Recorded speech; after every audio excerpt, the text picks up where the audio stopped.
The Alaskan night was never truly silent.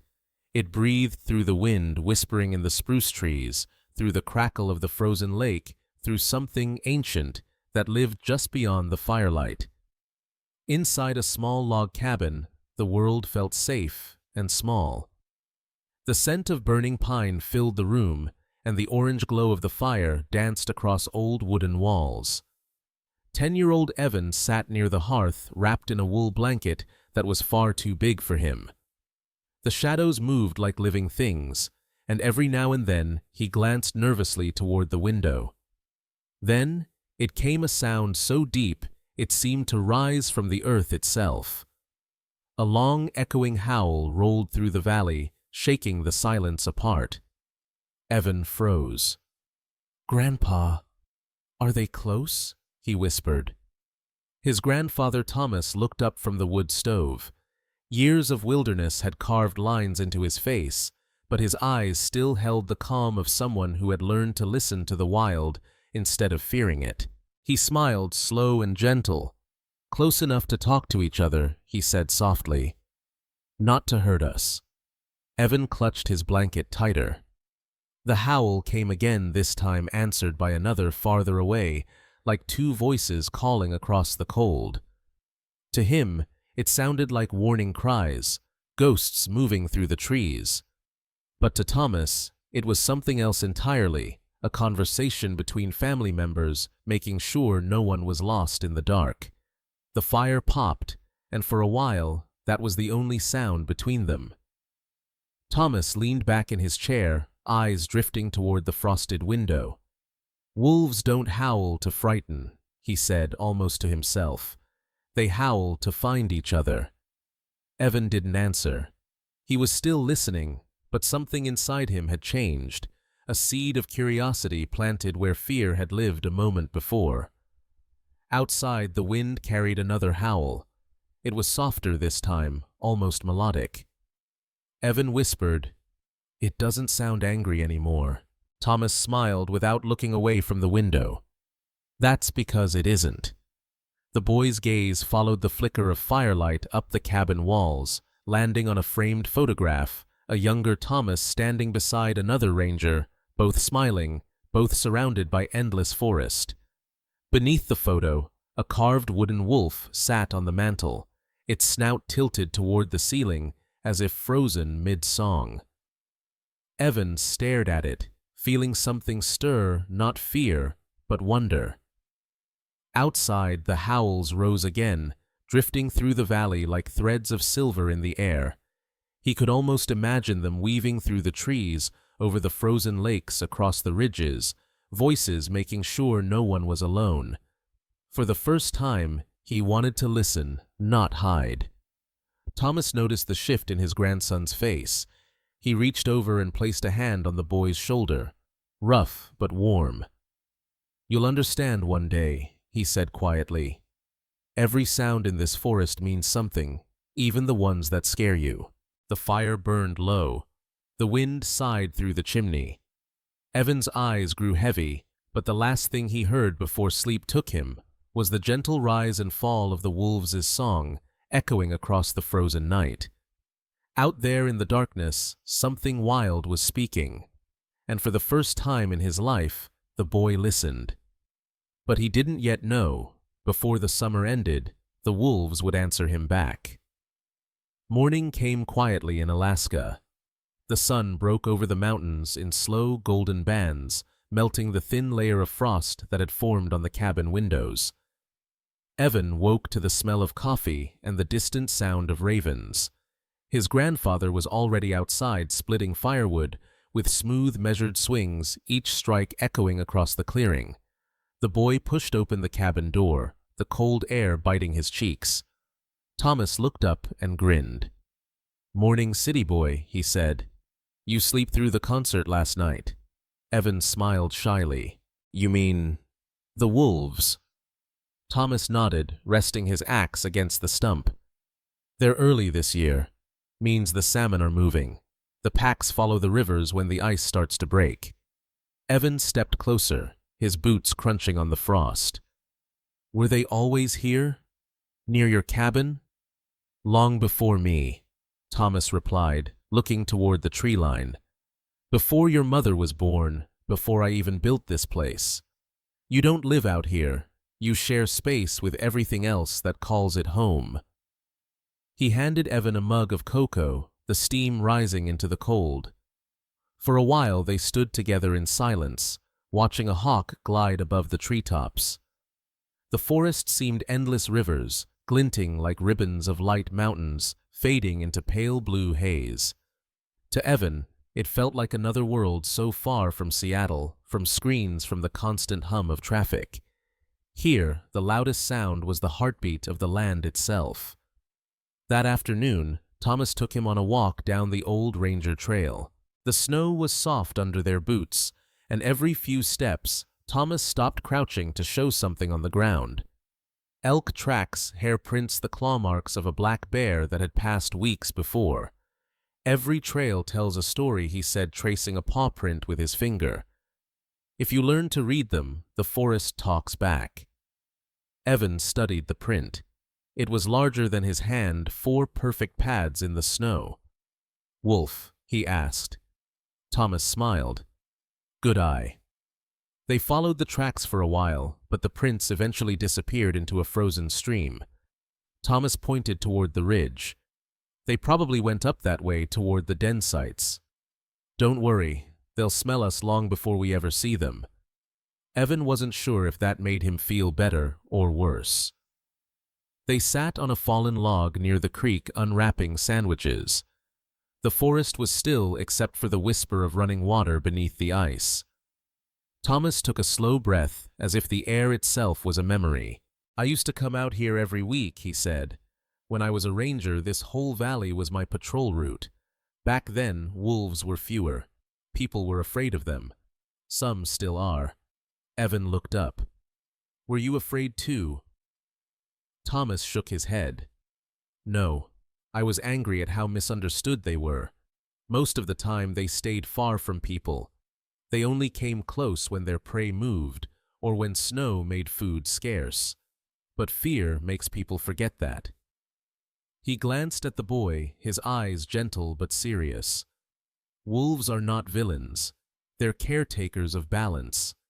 Take them away, and the forest changes too many deer-sick elk rivers drying up. They're part of the heartbeat. Evan listened quietly, his cocoa growing cold in his hands. He thought of the howls last night, how lonely they had sounded. Maybe they weren't monsters after all. Maybe they were families just like people. On their way back to the cabin, they passed a weathered wooden sign half buried in snow, Alaska Range Wildlife Preserve. The letters were faded, but the words carried weight. Thomas stopped beside it, brushing off the frost. Rules still matter, he said. No traps, no baiting, no feeding. The best way to love something wild is to let it stay wild. That evening the cabin came alive again with the rhythm of quiet living. Thomas cooked trout he'd caught from the nearby stream, and Evan helped by setting the table. As the firelight flickered, the old ranger began telling stories of blizzards survived, of lost hikers, found, of wolves glimpsed only by their tracks. Once Thomas said, his voice low and thoughtful, I followed a pack for 3 weeks. Never saw them, not once. But I heard them every night. They kept just far enough ahead like they knew I was there, and they didn't want trouble. He leaned back, eyes reflecting the fire. The night I finally turned back, I howled just once for the fun of it. And they answered. All of them. The whole forest came alive. I'll never forget that sound. Evan stared at him, awed. They answered you. Thomas smiled faintly. Maybe they were laughing at me. Maybe they were saying goodbye. Doesn't matter. It reminded me that we're not alone out here. We're just guests passing through their home. Later that night, when the world outside went dark again, Evan stood by the window. The moonlight painted the snow in shades of blue and silver. Somewhere far off, another howl began soft rising, then fading into the trees. This time, the boy didn't hide. He listened. and deep inside, he felt something shift, a quiet understanding, like the forest was speaking in a language only his heart could hear. He didn't know it yet, but that was the night the wilderness began to trust him back. The next morning began with a pale sun and the quiet hum of wind sliding through the spruce trees. Evan was sitting on the porch steps, tracing shapes in the frost with a stick. His grandfather had gone to check the traps near the river, not for wolves, but for snow damage on the water lines. The world around him was so still, he could hear his own breath. From somewhere far away came the slow rhythm of ice cracking on the lake, the groan of an ancient world shifting under the weight of winter. And then it came again, the sound. A howl, long and low, floating across the trees. Evan froze. It was closer this time. Not far like before, this one was near. He looked toward the ridge where the spruce grew thick and the ground dipped into a hollow valley. The sound had come from there. His heart pounded. He remembered his grandfather's words. They howl to find each other, not to hurt us. Still, curiosity tugged harder than fear. He pulled on his jacket and stepped off the porch and step crunching softly through the snow. The air smelled sharp and clean like pine and frozen earth. A crow cawed somewhere overhead, flapping from branch to branch. He followed the faint trail Thomas had made earlier, his boots sinking deeper with each step. For the first time he noticed the details: broken twigs, faint paw prints pressed into the soft crust of snow. 4 pads, straight gait. Wolf. His breath quickened. He wasn't sure whether to turn back or keep going. The forest was both beautiful and endless, and in that vastness he felt very small. Then through the mist between the trees he saw movement. At first it was only a shadow, a shape gliding silently between the trunks. Then the shadow stopped, and 2 amber eyes blinked through the cold light. A wolf. It stood maybe 30 yards away, perfectly still, its breath visible in the freezing air. Its coat was gray with streaks of silver blending into the winter landscape. For a moment, neither of them moved. The forest itself seemed to hold its breath. Evan's chest tightened. His first instinct was to run. But the animal wasn't growling, wasn't baring its teeth. It just watched him, curious, calm. He remembered what his grandfather had said the night before. Every sound in this forest means something. The wolf tilted its head slightly, ears twitching. Then, almost imperceptibly, it lifted its muzzle and let out a short, soft whine. Not the haunting howl he'd heard at night, but a low, questioning sound. Evan swallowed hard. Without thinking, he whispered, "Hi." The sound came out small, clouded in his breath. But the wolf didn't move.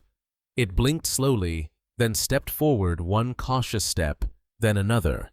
And then it stopped. From somewhere deeper in the forest, another howl rose higher, longer, and the wolf's ears perked instantly. It turned toward the sound, its entire body alert. Then, before Evan could even blink, it was gone, melting back into the trees like smoke in wind. Evan stood frozen, heart hammering, the silence ringing in his ears. When he finally turned around, he saw his grandfather coming up the trail, carrying a small bundle of firewood. Thomas's face shifted from surprise to concern. "Evan, what in the world are you doing out here alone?" Evan pointed toward the trees, words tumbling out. "Grandpa, I saw one, a real wolf. Right there. It looked at me. It didn't even growl." Thomas set the wood down, scanning the tree line. "You sure?" "Yes," Evan said, his voice trembling but full of awe. "It was gray. And its eyes, they looked right through me." Thomas didn't scold him. Instead, he crouched down to meet the boy's eyes. "Then you're lucky," he said softly. "Most people go their whole lives and never meet one up close, not like that." Evan's voice dropped. It wasn't scary. "I thought it would be, but it wasn't." Thomas smiled, though his eyes carried something deeper respect. Because you listened before you judged. That's the first lesson the forest teaches. He looked toward the trees one last time, as if the wolf might still be watching. You didn't chase it, didn't shout. You let it choose to be near you. That's why it stayed. Evan nodded slowly, his breath forming tiny clouds in the cold air. For the rest of the walk home, he didn't speak. He didn't need to.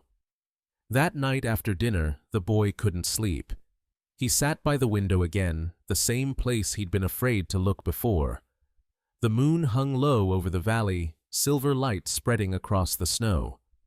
Then came the sound, one long, haunting note rising from somewhere far away. Evan smiled. He didn't know whether it was the same wolf he'd seen earlier, but something about the call felt different, like a voice he finally understood. In that moment, he realized what his grandfather had been trying to teach him all along. The wild doesn't speak our language, but it listens when we do. He whispered softly into the night, "Good night." And from deep in the forest, the wilderness answered. Days passed, and the rhythm of life in the forest found its way into Evan's heart. Every morning, he helped Thomas gather wood or check the traps for snow damage. Every evening, as the light faded and the cold crept in, he waited for the same thing, the moment when the first howl rose from the hills. What had once chilled him now drew him to the porch like a magnet. Thomas would sit beside him, bundled in his old ranger coat, his breath visible in the lamplight. The forest around them pulsed with life, the whisper of branches, the rustle of small animals beneath the snow, and above all that familiar sound low and far carried by the wind. "The lead wolf starts," Thomas said one night, his voice quiet, and the rest answer. "It's how they know everyone's still there." Evan nodded slowly, eyes wide. "Like a roll call." Thomas chuckled. "Something like that." He took a sip of coffee, then added, "The long howls. Those are the far ones. The short ones mean they're close. Listen carefully, and you can tell how big the pack is." The boy leaned forward, straining to hear. The forest responded, a second call, this time closer, and then another almost overlapping. A chorus rising in layers, weaving across the valley like a song older than words. Evan whispered, "It sounds beautiful." Thomas smiled. "It is. People call it haunting, but to me, it's harmony." That night after the wolves grew quiet, Evan couldn't stop thinking about the sounds, the timing, the pattern, the rhythm. He even tried to imitate them softly before bed, letting the sound hum in his throat until he drifted to sleep. The days grew colder. Snow fell heavier now, thick flakes spinning like feathers in the wind. One morning, they woke to find the entire world buried beneath a foot of white. The cabin creaked under its weight, and the trees stood cloaked in silence. It was during this time that Thomas began teaching Evan what he called the language of survival. He showed him how to follow tracks without getting lost, how to tell direction by the way the moss grew on tree bark, and how to listen, not just hear, but listen. "Everything out here is speaking," Thomas said, crouched beside a frozen stream. "The ice, the birds, even the silence. You just have to learn when it's talking to you and when it's warning you." Evan absorbed every word.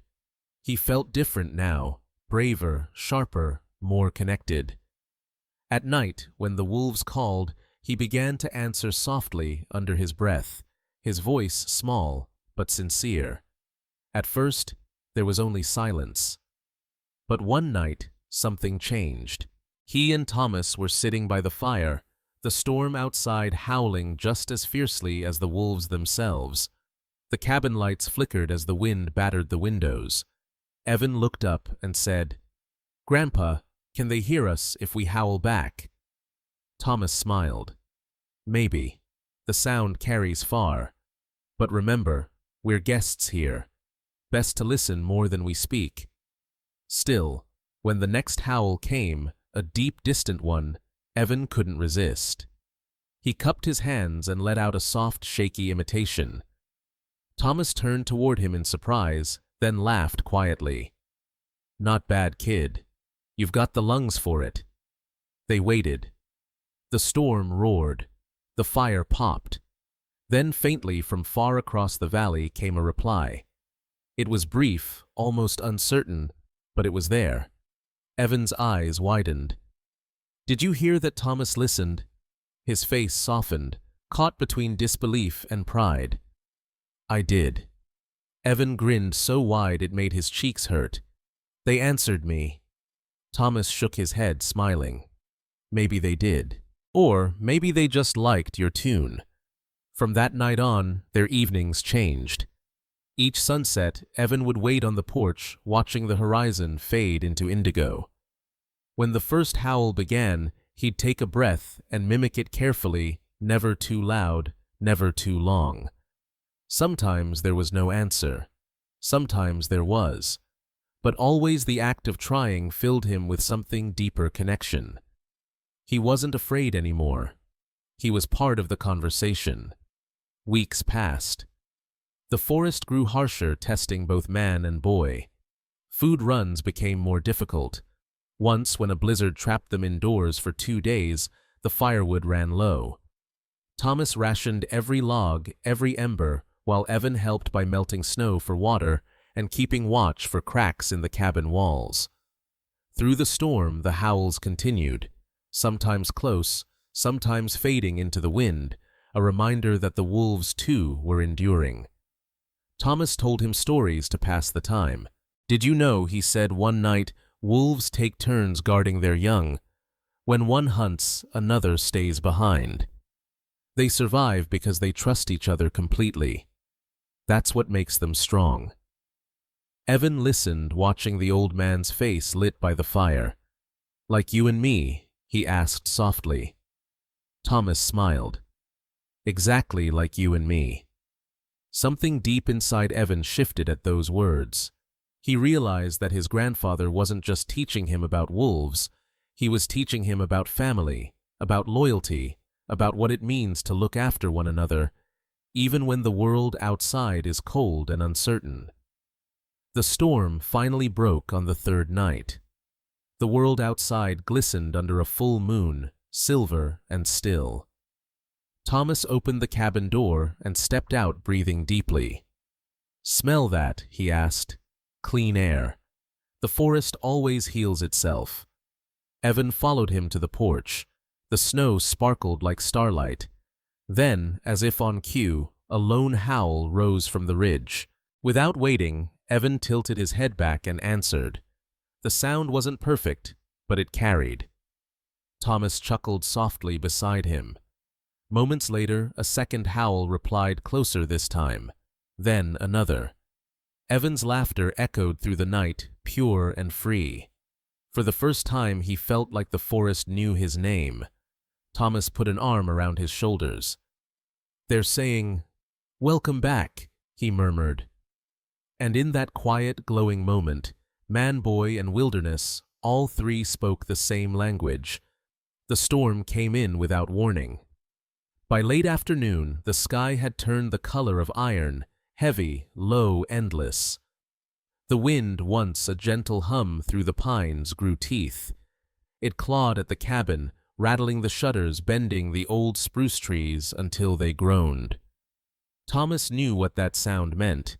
He'd lived through enough Alaskan winters to recognize the tone of danger carried in the wind. "Get the lanterns ready, Evan," he said, stacking logs into the fireplace. "This one's not gonna be gentle." By nightfall, the storm had swallowed everything. Snow hammered the roof like stones. The windows fogged white. The world outside vanished. The lights flickered once, twice, then died. Darkness rushed in, broken only by the trembling orange glow of the fire. Evan stood near the window, but all he could see was his reflection staring back. The sound of the wind roared so loud it drowned out thought. "Grandpa," he whispered, "are we going to be okay?" Thomas knelt beside him, steady as ever. "We're fine. Just a little power outage. The storm will pass." He struck a match and lit an oil lantern. The small flame bloomed, pushing the shadows back just enough to see the lines of worry etched on his weathered face. Then, from somewhere deep within the storm, a howl. It was close. Too close. Not the distant echo they'd grown used to, but a raw, trembling sound muffled by wind, yet unmistakable. Another answered it. Then another. Evan's breath hitched. "They're near the cabin." Thomas looked toward the window, his eyes reflecting the lantern light. "They're not hunting," he said calmly. "They're calling each other, probably scattered in the storm." But the boy wasn't convinced. The howls were different tonight, sharper, more urgent. It felt like the wilderness itself was alive and afraid. The old ranger rose, pulled on his coat, and grabbed another lantern. "Come on," he said. Evan blinked. "Where are we going?" "Just outside." Sometimes it helps to listen instead of hide.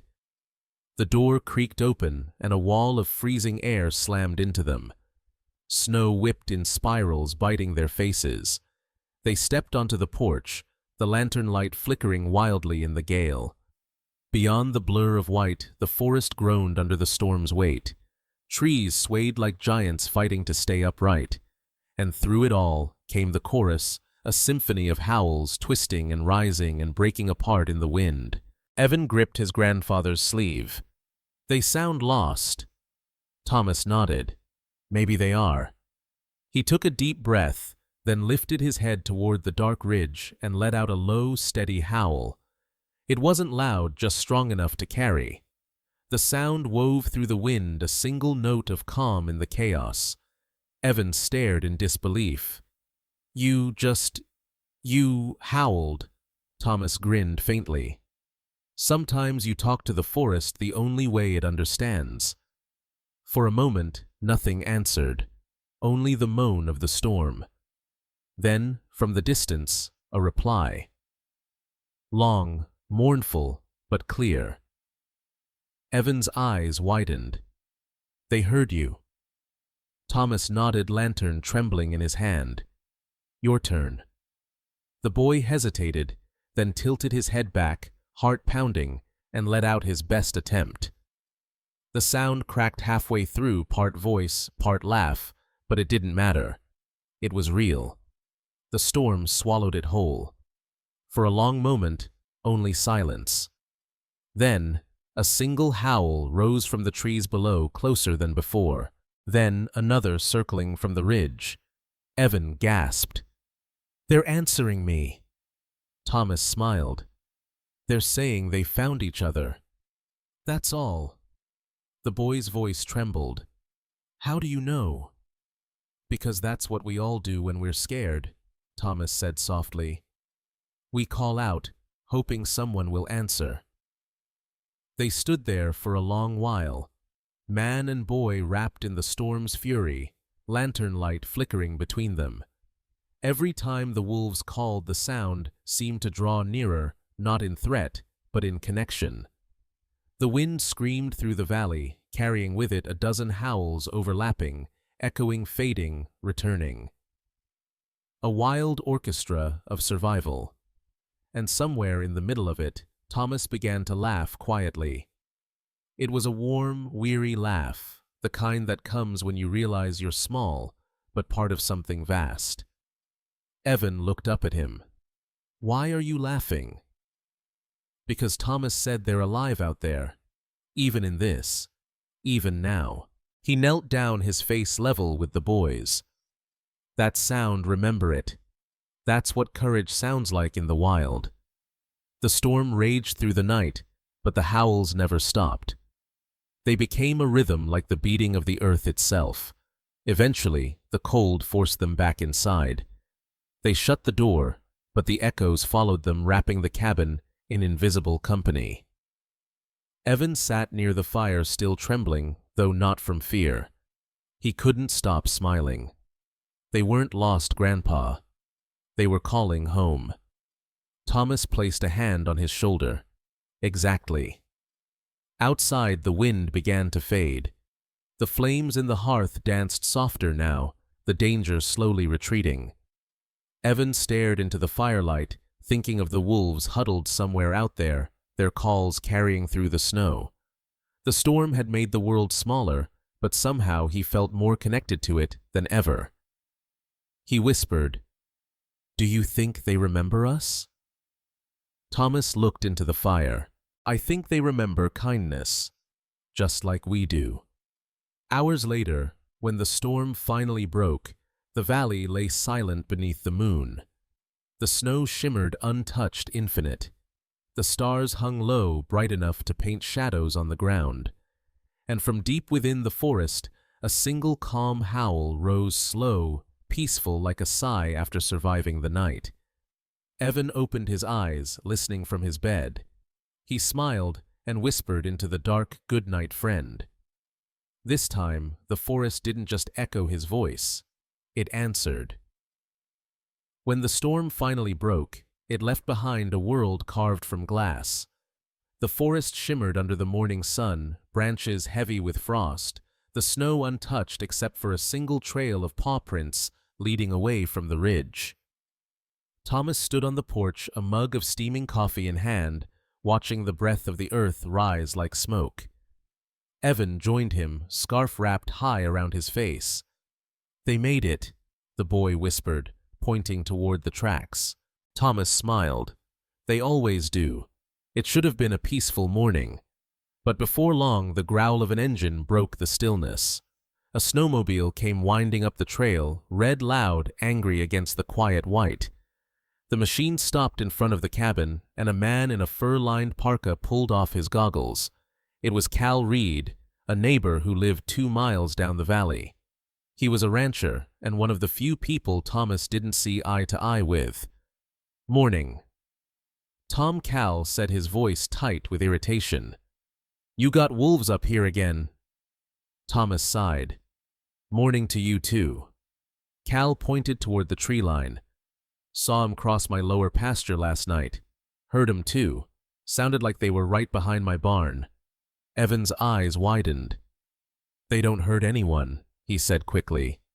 "They were just—" Cal cut him off with a sharp look. "Kid wolves don't need to hurt anyone to cause trouble. They scare the herd. That's enough." Thomas's tone stayed calm. "They're just passing through, Cal. Storm probably scattered them. They'll move on once the snow softens." But Cal wasn't listening. "You know what happens when people get too comfortable with predators? Someone loses a calf. Or worse. You ought to stop feeding into this nonsense before someone calls the wildlife office."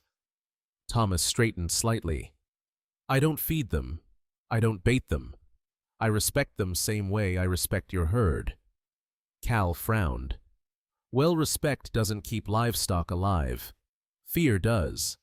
He revved his engine, the snow spraying white dust into the air. "You used to be a ranger, Tom. You should know better. People around here are starting to talk. They say the wolves come close 'cause they smell your garbage, or maybe your cabin feels safe." Thomas didn't answer. He just watched as Cal turned the snowmobile and roared away down the trail, leaving silence and exhaust behind. Evan stood still, fists tight in his mittens. Why does he hate them? Thomas exhaled slowly, eyes following the fading tracks. Because he's afraid, and fear makes people forget what they're part of. They went back inside. The fire was still warm, but the mood had changed.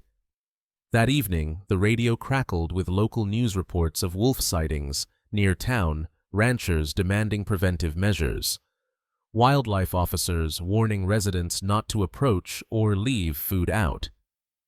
Evan listened quietly, then said, "Are they going to hurt them?" Thomas hesitated. "If the pack comes too close to livestock, maybe. That's the law, even if it's wrong." The boy frowned. "But they didn't do anything." "That's not always what matters to people," Thomas said softly. "Sometimes all it takes is a sound in the night." He looked out the window where the snow was beginning to fall again. When I was a ranger, I saw it happen more times than I care to remember. Folks hear wolves, they see shadows, and suddenly every missing calf becomes their fault. Evan shook his head. That's not fair. No, Thomas said, but it's human. A few days later, a white pickup from the Alaska Department of Fish and Game rolled into the clearing. 2 officers stepped out, their jackets marked with the state insignia. One of them, a woman named Rita Gomez, had worked with Thomas years ago. She smiled as she approached. Tom Hale, still out here talking to wolves? Thomas chuckled. Somebody's gotta listen. Her tone softened. We've had complaints, ranchers mostly. You know the drill sightings, noise fear. Just checking in. Evan stood beside his grandfather, anxious. They can't take the wolves away, right? Rita crouched slightly, meeting his eyes. We don't take them unless we have to. Wolves are protected in this region as long as they're not causing harm. But people get nervous. It's easier to blame what they don't understand. Thomas nodded. That's the problem. Always has been. She sighed, glancing toward the tree line. You'd be surprised how many folks think wolves howl just to scare them. They howl to stay together, Evan said quickly. Rita smiled. You've been learning from a good teacher. Before leaving, she handed Thomas a small packet pamphlets about coexisting with wildlife guidelines for reporting sightings. You might want to share these with your neighbors, she said with a knowing look. After the truck disappeared down the trail, Thomas sat on the porch steps, flipping through the papers. Funny, he murmured. It takes a whole department to remind people not to panic. Evan sat beside him. Why can't they just listen like we do? Thomas looked at him with quiet pride. Because, Evan, most people stop listening when they grow up. They start hearing what they fear instead of what's true. The wind picked up again, soft and cold. Somewhere far beyond the trees, a single howl rose steady, calm, unafraid. Evan smiled. They're still here. Thomas nodded. They always will be. The question is whether we'll still deserve to be. For a long moment, they sat in silence, 2 generations framed by the same wilderness, one remembering, one learning, both listening. That night, Evan wrote in his small notebook by the firelight. His handwriting was uneven, the words simple but true. People think wolves are dangerous because they howl. But maybe the danger isn't the sound. Maybe it's that we stopped answering. He looked up at his grandfather, who had fallen asleep in the chair, the fire painting his face in gold and shadow. Outside, the wolves called again, not warnings this time, but voices of life echoing through the valley. Evan closed his notebook and whispered to the night, "Don't worry, we hear you." And for a moment in the deep quiet of Alaska, it felt like the whole forest listened back. The days grew longer again. The snow began to soften, trickling into rivulets that whispered beneath the trees. Ravens returned to the sky, and the river thawed just enough for the sound of running water to return the heartbeat of the valley.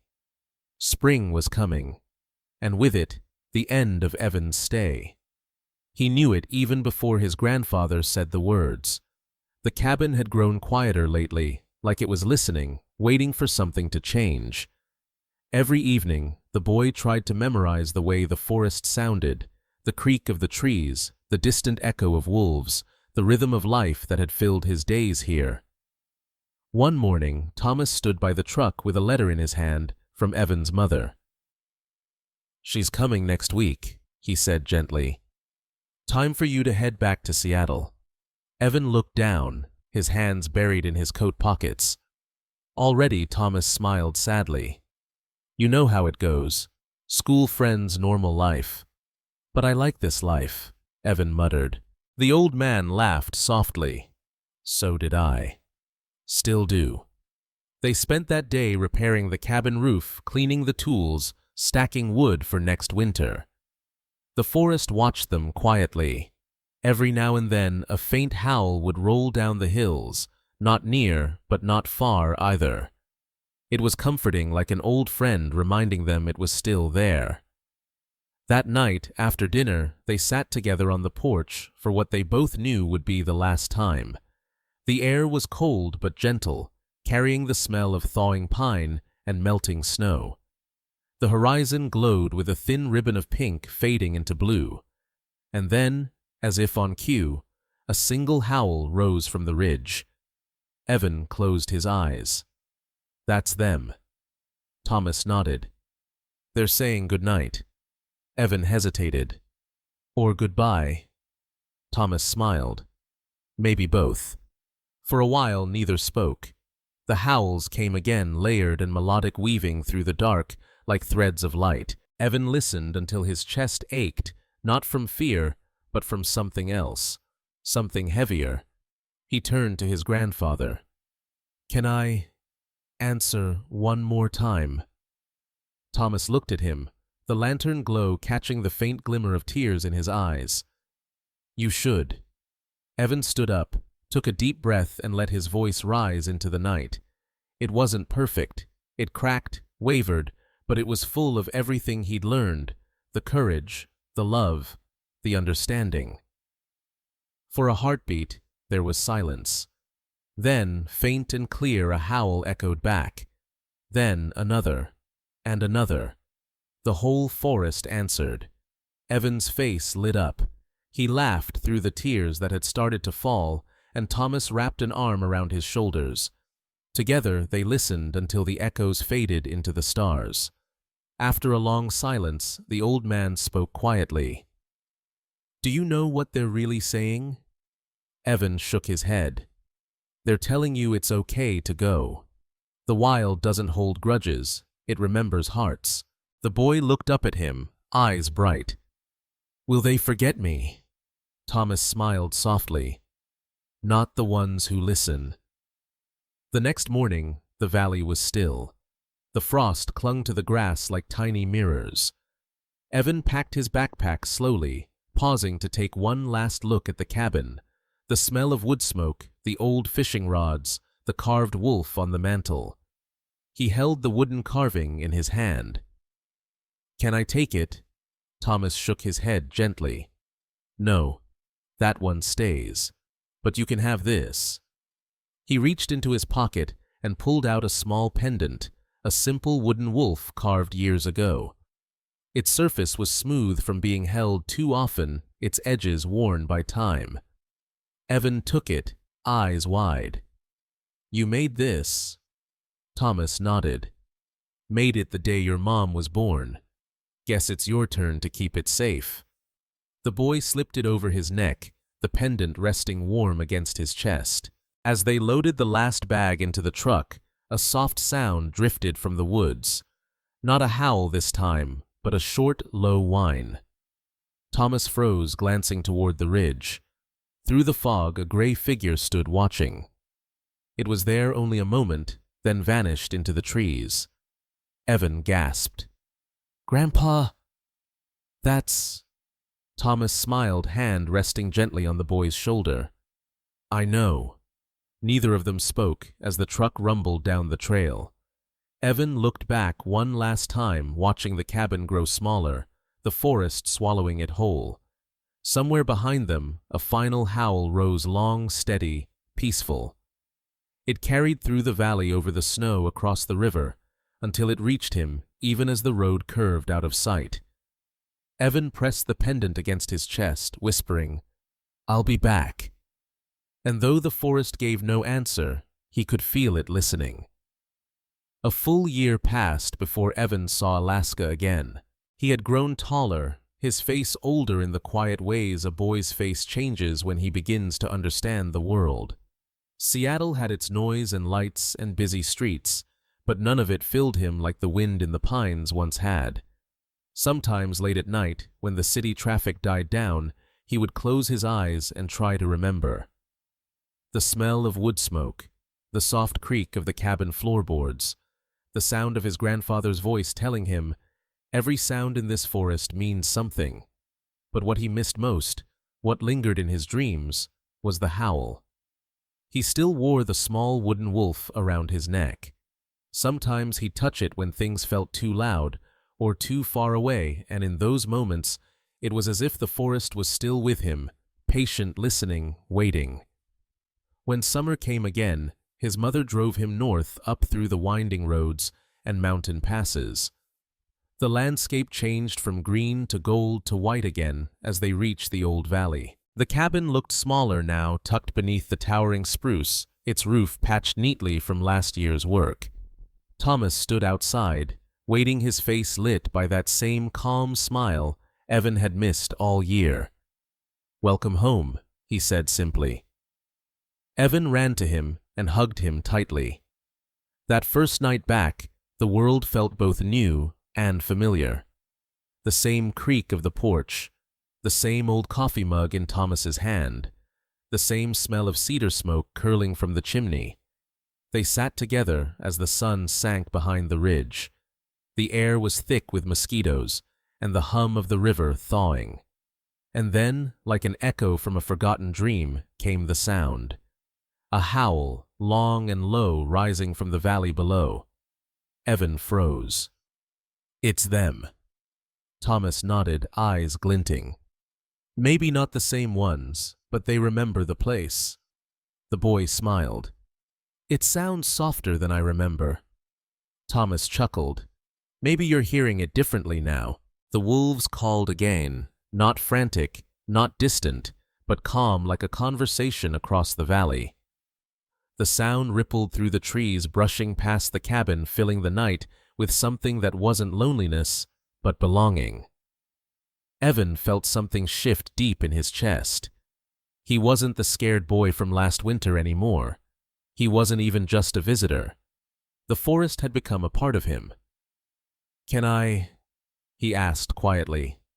Thomas nodded. "Go on." Evan tilted his head back, took a breath of the cool air, and howled. Not loud, not forced, just clear. The sound drifted out across the snowmelt and the spruce, rising into the dusk. For a moment, silence. Then, from somewhere near the ridge, came the reply. Thomas laughed softly, his eyes shining in the lantern light. "You still have their number, huh?" Evan grinned. "Guess they didn't forget me." They stayed there long after the forest went quiet again, just listening to the breeze, the faint trickle of water under the ice, the heartbeat of a world at peace. Over the next days, Evan explored the valley again, retracing the places his grandfather had shown him, the frozen stream, the fallen log, the ridge where he'd first seen the wolf a year before. Everywhere he went, the land felt alive with memory. He found fresh tracks by the creek, smaller than the ones he remembered, maybe pups. He smiled to himself, imagining the pack growing thriving, singing their stories into the wind. That evening, as the sun turned the snow pink and gold, he sat by the water's edge and took the pendant from his neck. It was warm from his skin. He turned it over in his hand, tracing the grooves of the carved fur, the tiny detail of its raised head mid-howl. He whispered, "Thank you." He didn't know if he was talking to his grandfather, the wolves, or the land itself. Maybe all three. Back at the cabin, Thomas was sitting by the fire reading an old journal. Evan sat beside him, the silence between them comfortable and full. After a while, Thomas closed the book. "Do you remember what I told you last winter?" Evan nodded. "That the forest talks if you listen." Thomas smiled. "And what does it say tonight?" Evan thought for a moment. The fire popped softly. The wolves had gone quiet now, but their presence still lingered, invisible, but felt. He said, "It says, we're part of it, even when we're gone." Thomas's eyes shone with pride. "You've learned the most important part. The wilderness doesn't need us to be loud. It just needs us to remember." Outside, the wind picked up gentle, carrying the faintest echo of a howl. Evan leaned back, closing his eyes. "I think it remembers us too." Later that night, when the moon was high and the forest shimmered silver, Evan stepped outside alone. The air was cold enough to sting his lungs, but the stars above burned clear and endless. He stood there for a long time listening to the quiet, the deep living quiet that he'd once feared. Then, faint but certain, a single howl rose from the valley. He didn't answer this time. He didn't need to. The sound wasn't a call for him anymore. It was a promise. A promise that the wild still lived, still spoke, still sang. He touched the pendant once more and smiled. Somewhere in that moment, he understood what his grandfather had meant when he said, "The wild doesn't speak our language, but it listens when we do." The forest had listened, and it would keep listening long after they were gone. Under the light of the moon, the howl faded into silence, but its echo stayed. In the cabin, in the valley, and in the heart of a boy who had learned to listen.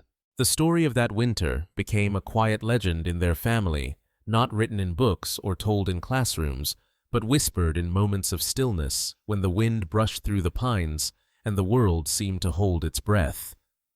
Years later, when Evan grew older, he would sometimes return to the valley alone. The cabin still stood sturdy against the years. The spruce trees had grown taller. The wolves still sang at night. And every time they did, he felt the same warmth rise in his chest, the same voice that had once said, "They howl so they don't lose each other." He realized finally that his grandfather hadn't been teaching him about wolves. He'd been teaching him about people. Because we are not so different. We call across distances too through words, memories, and love. We fear what we don't understand. And sometimes the bravest thing we can do is simply listen. The wilderness, Evan had learned, was not a place to conquer or control. It was a conversation, one that had been going on long before humans arrived and would continue long after. He thought of his grandfather's hands, rough, steady, patient, showing him how to build a fire, how to track the snow, how to listen to the rhythm of the land. Every lesson was the same message spoken in different forms. Respect is not about distance, it's about understanding. And in that understanding lives harmony. The wolves had never been monsters. They were mirrors, reflections of what humanity forgets when it stops listening guilty. Balance the power of family, the instinct to protect what we love. If you stood in that valley tonight, under the same wide sky, you might still hear them, the same lineage of howls carried down through generations. They do not belong to the past. They are alive now in every wild place that still dares to sing. And maybe if you listen closely enough, you'll realize that they're not just calling to each other. They're calling to us. Respect begins with understanding. The wild doesn't need our fear, it needs our attention. And every time we listen, instead of destroy, we keep its song alive a little longer. The camera pans wide, the forest stretching endlessly, moonlight spilling over snow and river. A distant chorus of howls begins blending with soft piano and wind. The cabin's window glows faintly in the dark, like a heartbeat in the wilderness. If this story moved, you don't let it end here. Subscribe to the channel to explore true stories of wildlife and humanity, the moments where understanding changes everything. Support your local wildlife sanctuaries, conservation programs, and education efforts that protect wolves and the lands they call home. Because their voices are fading, and if we stop listening, they might never return. The screen fades to black. A final sound rises, one soft, distant howl, and then silence. Not empty, but full of meaning.